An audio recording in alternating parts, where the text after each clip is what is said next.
দেখেন দর্শক, আমার এই লোক শার্ট তৈরি করে, কিভাবে তৈরি করে এটা শেখার ব্যাপার আছে। দেখবেন শিখবেন, দেখবেন না শিখবেন না। যার ইচ্ছা আছে আসেন, আর যার ইচ্ছা নাই সে দূরে চলে যায়।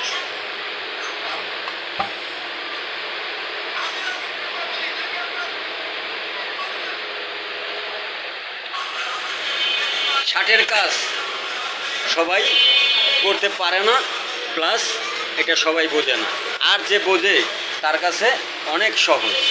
তো আপনারা এরকম কপ বানায় একটা ডলাদা লইলে কাজের ফিনিশিং সুন্দর হবে। এখন দেখেন কলারটাও অনেক সুন্দর করে সে আয়রন করতেছে। আমরা তো ফিউজিং করি না, আমরা সব কিছু হাতে করি। তো আপনারাও হাতে করবেন।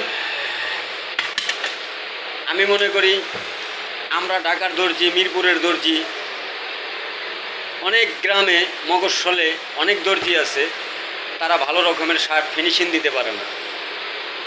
তো আশা করি আমার এই ভিডিওটা দেখলে আপনাদের শার্টের মান চেঞ্জ হয়ে যাবে, 100% গ্যারান্টি।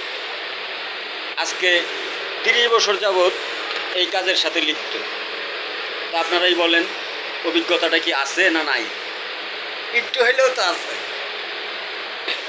কারণ আপনারা বিমান চালান, যদি 25 বছর বিমান চালান সে হলো সিনিয়র পাইলট। আর আমরা যখন এটার মধ্যে 30 বছর আছি, তাহলে এটা আমরা গুরু। আর গুরুর কাছ থেকে কাজ শিখলে তো বুঝেনি, ভুল নাই। তবে গুরুর অবমাননা করা যাবে না, গুরু কি বলে সেটাই দেখতে হবে। আপনারা হয়তো বলবেন যে কথা বলতেছি কিন্তু কাজ হচ্ছে না। যাই দেখাইলাম এইটাই সুন্দরভাবে করতে চেষ্টা করবে, নাইলে কাজের ফিনিশিং হবে না।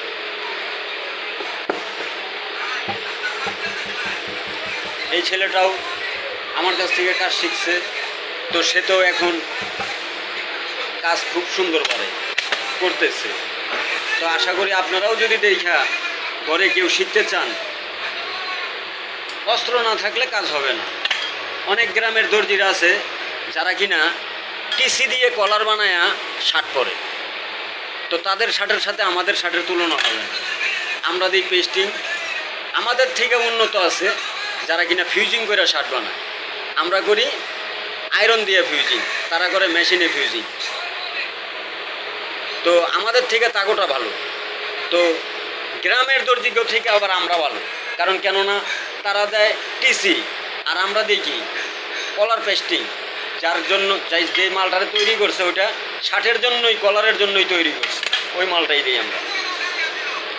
তো ভাই বন্ধুরা দেখেন কিভাবে একটা শার্টের প্লেটে আপনি ফিনিশিং দিতে হয়। এটা ফোল্ডিং করছে, ফোল্ডিং আছে, কিন্তু তারপরেও আয়রন দিয়া সুন্দরভাবে একটা চাপ দেওয়া হলো।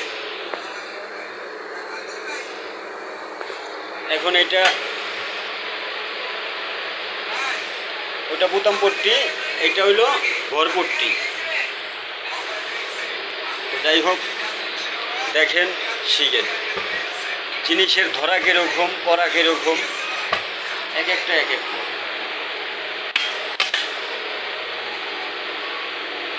আপনি দেখা গেল একটা লোক দেখছেন যে মানুষ ভাত খেয়ে গোসল করে, তো আপনি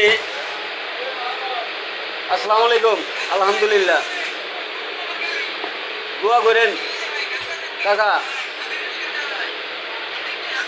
তো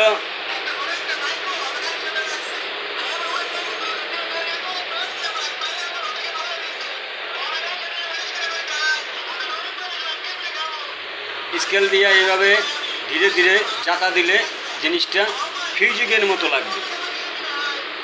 এইটাই কাজের ফিনিশিং ভাই। দেখেন হোল্ডিংটা, দেখেন একদম বসে গেছে। হ্যাঁ, শার্টের পকেটটাও একটা চাতা দেওয়াতে খুব সুন্দর হয়েছে। এটা হইলেও শার্টের কেউ বলে তীরা, কেউ বলে ইউক, কেউ বলে কান্দি, তো এইটাই সেইটা। দর্শক অনেকজনে অনেক রকমের কাজ করে, তারটাও কাজ হবে, আপনি একরকম করেন সেটাও কাজ হবে। তো আমার এটা কীরকম কাজ আপনারা কমেন্টে বলবেন, তা না হলে মনে কষ্ট পাবেন। ভিডিওটা করতেছি একটু হলেও তো পরিশ্রম হইতেছে, আপনাদের সাথে শেয়ার করতেছি আমার কাজের ব্যাপারটা, এটাই।